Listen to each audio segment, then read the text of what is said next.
Eden Info, bienvenue à tous et merci de nous rejoindre. Les grandes articulations. 56 ans d'indépendance au Bénin, l'événement a été célébré ce lundi sur tout le territoire national. Retour sur les moments forts de ces festivités dans ce journal, sans oublier les discours, messages et impressions recueillis de plusieurs personnalités.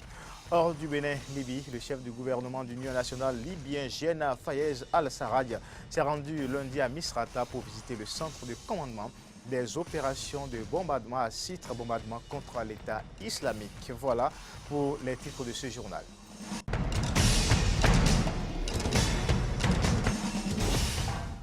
Encore une fois, bienvenue à toutes et à tous. Hier, 1er août 2016, le peuple béninois a commémoré le 56e anniversaire de son accession à la souveraineté nationale et internationale. Et c'est la ville de Cotonou, capitale économique du Bénin, qui a abrité les festivités officielles des manifestations. Je vous propose de suivre les moments forts dans ce reportage de Loris Freddy Davor et de Cyril Abo.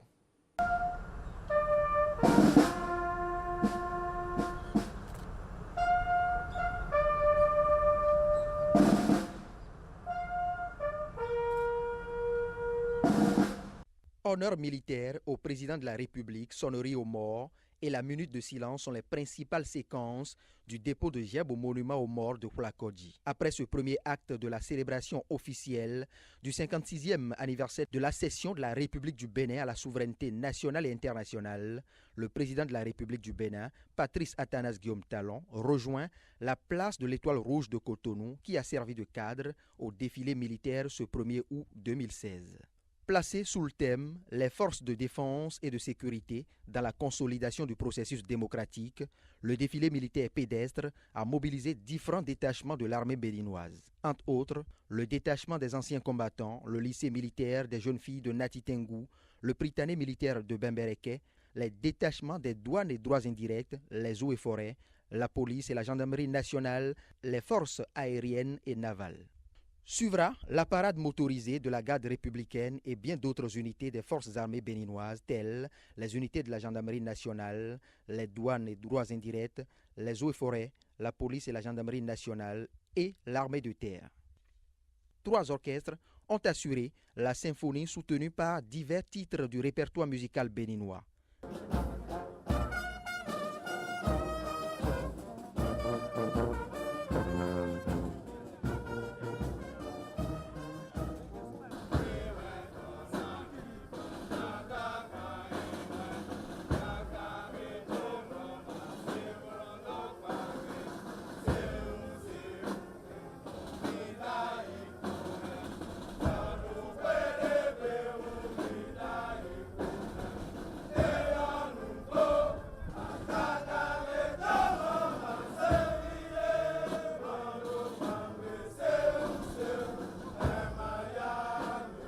Rigueur, engagement, harmonie et cohésion résument les différents mouvements des détachements et unités des forces armées béninoises sous le regard attentif du chef de l'État, des membres du gouvernement, des personnalités politiques et des citoyens.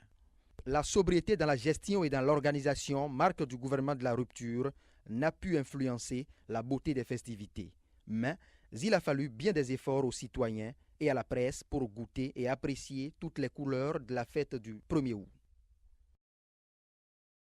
Suivons à présent les impressions de quelques personnalités à la fin du défilé militaire à Cotonou. Quand même que c'est un grand jour pour le Bénin. Et non seulement c'est la fête anniversaire à l'accession à l'indépendance de notre pays, à la souveraineté nationale et internationale, mais la particularité d'aujourd'hui c'est ce déferlement de personnalités qui, il y a quelques mois en arrière, étaient des personnalités opposées. Et lorsque vous vous souvenez des propos qui ont été prononcés lors des dernières élections présidentielles, je pense qu'aujourd'hui quand même a marqué un grand jour. On n'a pas fait de différence entre les différentes personnalités. Aujourd'hui, il n'y avait pas de Béninois du Nord, il n'y avait pas de Béninois du Sud. Aujourd'hui, il n'y avait que le Bénin. Elles sont très bonnes, très heureux, parce que ça s'est passé dans la convivialité. Nous avons la participation des anciens chefs d'État, et ce qui montre que notre pays a toujours une longueur d'avance sur les autres pays. Le Bénin continuera toujours pas étonné. Avec nous, c'était un défilé de très belle facture, une cérémonie sobre, digne, mais empreinte de beaucoup de solennité. Et puis il faut quand même reconnaître qu'on a un pays extraordinaire. Vous avez vu, tout le monde était là et la fête était belle. Cette tribune représentait bien l'unité nationale, avec les pères de la nation et le souvenir des pères de la nation qui nous ont quittés depuis un an. Et voilà, c'est une fête pour tous nos concitoyens, pour les valeurs de la République. Et les armées expriment ça magnifiquement. Et vous avez vu les troupes féminines qui étaient en tête de chaque régiment. Et ça, c'est très impressionnant sur notre unité nationale qui comporte au plus haut point nos sœurs, nos filles, nos épouses, et qui étaient très bien représentées dans ce défilé. Le discours du chef de l'État qui traitait des grandes institutions, de l'unité et du développement était un discours remarquable de chef de l'État à la veille de la célébration de la fête de l'unité nationale. Très remarquable, voilà. La paix est le bien le plus précieux et nous devons travailler à conserver cette paix-là. En tout cas, ça a été un beau défilé. Bientôt, il faudra faire le défilé de la paix et non le défilé des forces militaires, les forces de paix. Mais c'était beau, c'était discipliné. À l'instar des autres communes du Bénin, celle d'Abomey-Calavi a aussi célébré dans la liesse le 56e anniversaire de l'indépendance du Bénin. Les populations de cette commune ont également suivi le défilé militaire et civil. On fait le point avec Antoinette Sagbo et Fréjus Fiossi. Hommage aux enfants du Bénin morts pour la liberté, c'est par un dépôt de gèbe que le maire Georges Bada de la commune d'Abomey-Calavi a démarré la célébration du 56e anniversaire de l'indépendance du Bénin.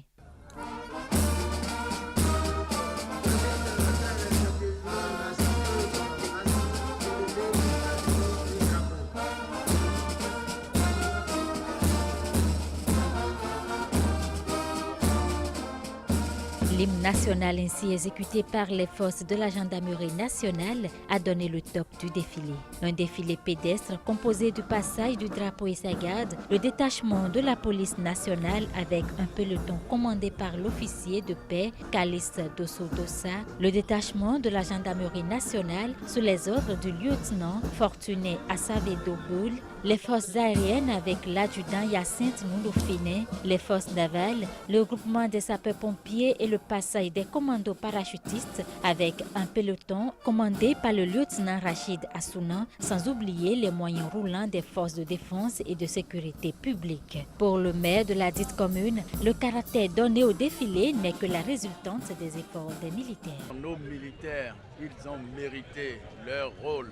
Ils l'ont prouvé au peuple, à la population d'Abomey-Calavi qu'ils peuvent avoir confiance en eux. Les civils également ont prouvé qu'aux côtés des militaires, ils peuvent faire de bonnes choses. Ainsi, dans une cohérence, nous avons fêté, nous avons fait ce défilé et nous pensons que notre pays ira de l'avant et surtout notre commune, dans l'unité, amorcera son développement et continuera à jouer son rôle de ville de dortoir dans notre pays. Ville de paix, ville belle, ville d'harmonie. Voilà ce qui ressort de ce que nous venons de vivre.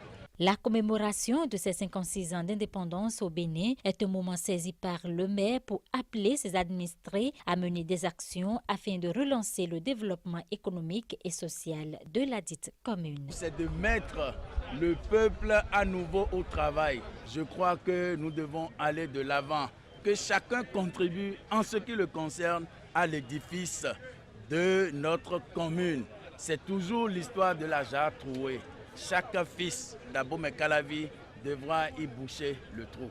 La fête de l'indépendance est riche en couleurs, non pas seulement avec le défilé militaire, mais également avec le défilé civil suivi des démonstrations de Kaleta, de Zangbetor et d'autres groupes folkloriques. Et à Abomey-Calavi, certaines personnalités politico-administratives ont également donné leur impression à la fin du défilé militaire et civil. La fête est très belle à Calavi, on dirait la fête nationale. Nous sommes très émus. C'est la première fois avec le nouveau maire et Badajoz, honorable Badajoz. Et que la fête est très, très belle parce qu'il y a beaucoup d'innovations. Le premier aspect, c'est le défilé militaire qui a marqué tous ceux qui sont arrivés ici. C'était sobre, mais toutes les composantes ont défilé quand même. Le second aspect, c'est le défilé civil, où nous avons vu qu'il y a un engouement de la population. Il y a eu les apprenants, les enfants, les corps de métier ont marché, il y a les ambiteurs ont marché. En réalité, le défilé a été bien. C'est une très belle occasion, c'est la fête de l'indépendance du Bénin et chaque personne fera de son mieux pour que la commune elle devienne, surtout au point de vue environnement, qu'elle soit plus propre, plus présentable, que chaque Béninois il est fier de ce qu'il est. Les impressions sont très bonnes. Je voudrais profiter du haut de cette tribune pour remercier le maire Georges Bada qui a mis les petits plats dans les grands pour que la célébration de notre 56e anniversaire puisse connaître un succès éclatant. Nous venons de vivre en effet un défilé civil et militaire digne de la population de la commune d'Abomey-Calavi. Ce que j'ai noté comme particularité, c'est le défilé des jeunes ingénieurs polytechniciens de l'université IRGIM et qui, au-delà de leur formation diplômante, sont formés également sur le plan militaire et ont pu exécuter les marches militaires telles que cela convient. Cela montre vraiment que très prochainement nos armées seront fournies de jeunes diplômés et ingénieurs qui feront que l'armée sera professionnalisée et que nous aurons tous les corps professionnalisés donc, au sein de l'armée. L'organisation du défilé a été impeccable et cela est dû, je pense, à la dextérité de notre maire, l'honorable Georges Bada. Et cette organisation, je peux dire, est presque exceptionnelle. Une page d'histoire dans cette édition, puisque nous parlons de l'indépendance du Bénin. Vous l'avez peut-être étudié ou pas, la décolonisation en Afrique jusqu'il y a peu, cet enseignement laissait croire que l'indépendance du Dahomey a été octroyée. Mais depuis quelques années, les historiens béninois, à l'image de Pierre Métenhui, rejettent cette position. Pour eux, la souveraineté du Dahomey, devenue Bénin, fut tout sauf octroyée. Judicaël Polikapa-Edino. Dépendance du Dahomey, souveraineté arrachée ou octroyée, pour Pierre Métenhui, maître de conférence en histoire du CAMES, il n'y a pas de doute. L'indépendance du Dahomey a été tout sauf octroyée. Le contexte d'accession de ce pays à la souveraineté nationale et internationale justifie son point de vue. 1955, nous sommes à la conférence de Bandung. Les représentants de colonies d'Afrique et d'Asie décident d'entamer leur marche vers l'indépendance. Leurs actions vont pousser sur le continent africain la France à lâcher du lest pour mieux se maintenir. Ce choix prend la forme de la création de la communauté franco-africaine et validée par le référendum de 1958.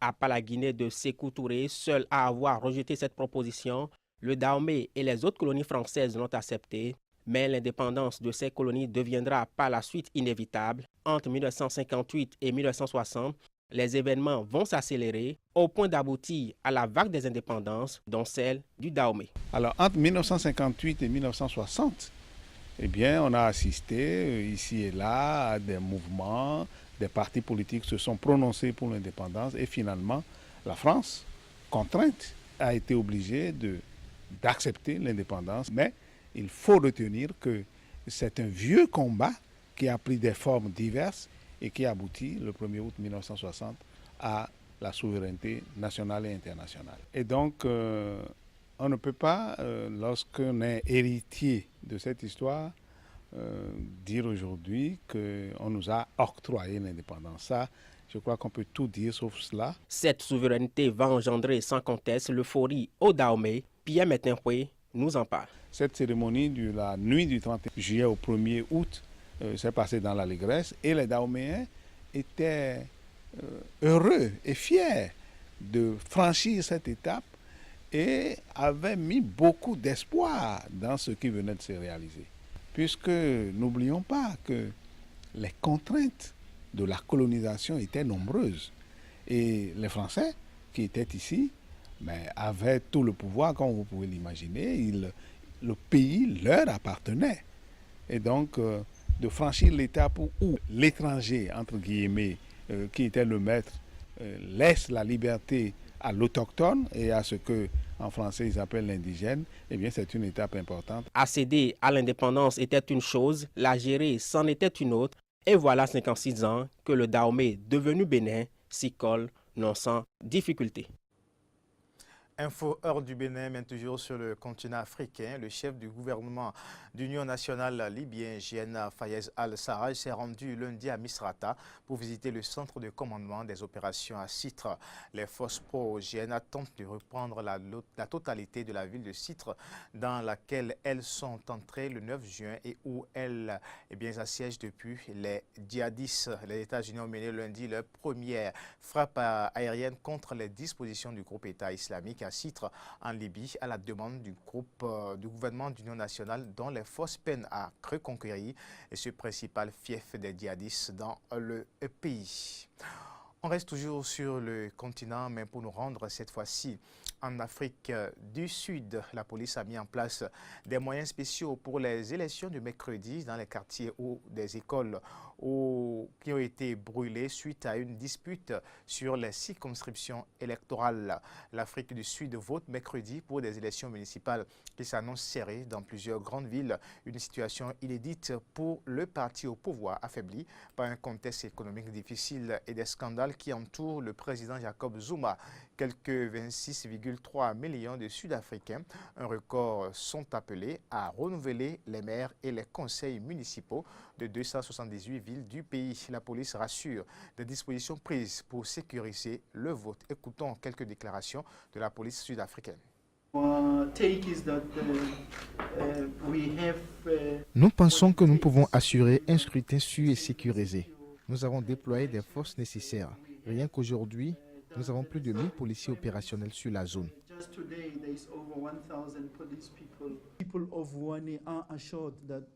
Les habitants de Wuani savent que les forces de sécurité nécessaires sont présentes. Concernant le déploiement, nous leur garantissons qu'ils n'ont à craindre personne. Ils doivent pouvoir exercer leur droit démocratique et voter, et ils doivent aller nombreux au bureau de vote pour déposer leur bulletin.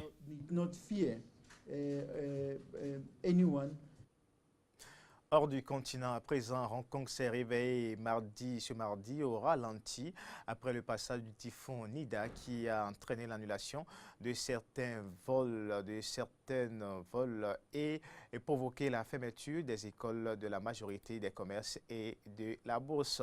Des vents soufflant en rafale à 151 km/h ont balayé dans la nuit l'ex-colonie britannique. Aucune victime n'était signalée, mais les autorités ont mis en garde contre un risque d'inondation et de glissement de terrain dans certaines zones de la capitale de Hong Kong.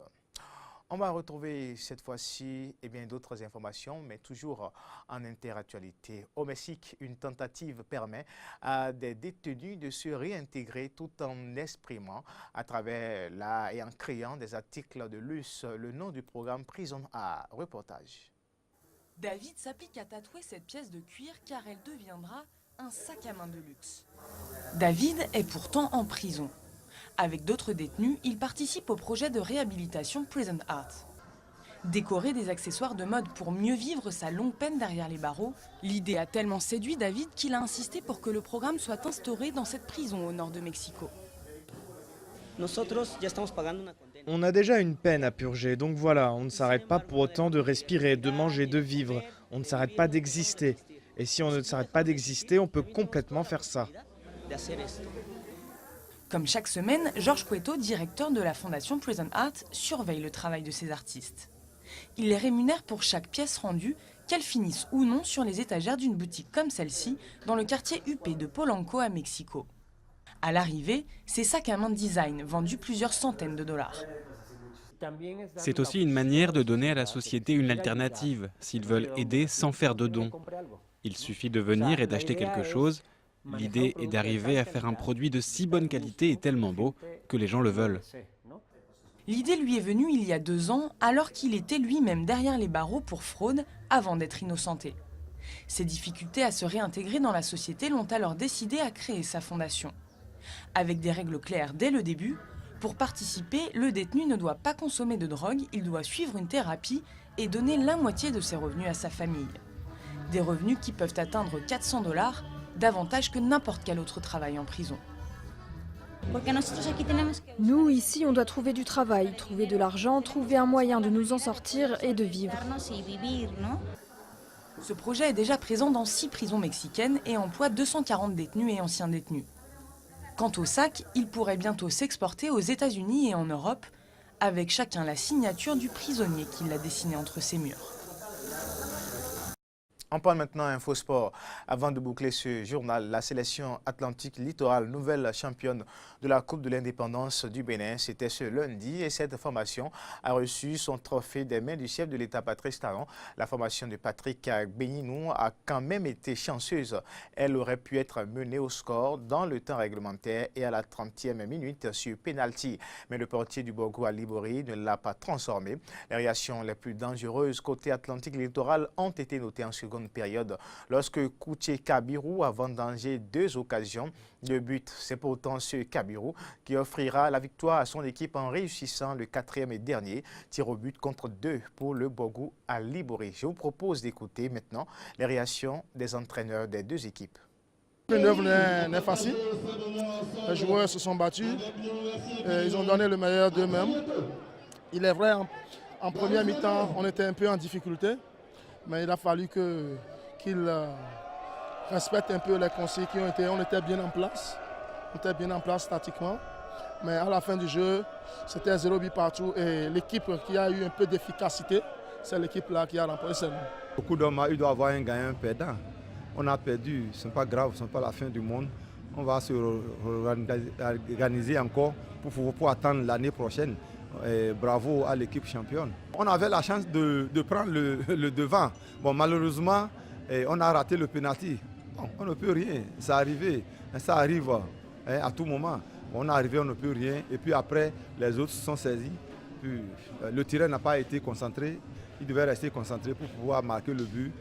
Le seul unique là. Et on finissait comme ça. Bon, malheureusement, il a raté, ce n'est pas grave. On va parler toujours sport, mais cette fois-ci lutte aux Jeux Olympiques de Rio. Vinesh et Sakshi Malik sont aussi qualifiés pour les épreuves de lutte aux Jeux Olympiques de Rio, malgré une forte discrimination contre les femmes dans leur état natal. Nous sommes en Inde. Reportage. Une détermination sans faille pour décrocher l'or au JO. À 23 ans, Sakshi Malik fait partie des 3 lutteuses indiennes qualifiées pour Rio, un record pour le pays. Vinesh Phogat, 21 ans, a elle aussi son ticket. Ça va être génial d'aller à la cérémonie d'ouverture, de voir flotter notre drapeau et de défiler en sari. Parce que d'habitude, on n'a jamais l'occasion de porter des saris ou des vêtements féminins. La lutte, un sport loin d'être populaire chez les femmes en Inde. Vinesh vient d'une prestigieuse famille de lutteurs, mais Sakshi, qui a commencé à s'entraîner à 12 ans, a dû se battre pour imposer sa passion dans leur Haryana natal.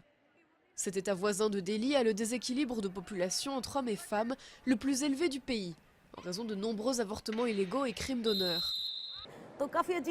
C'est vraiment bizarre de voir à quel point les gens peuvent changer soudainement. Maintenant que j'ai pris du galon, ils s'intéressent à moi, alors qu'ils ne m'ont jamais soutenu à mes débuts.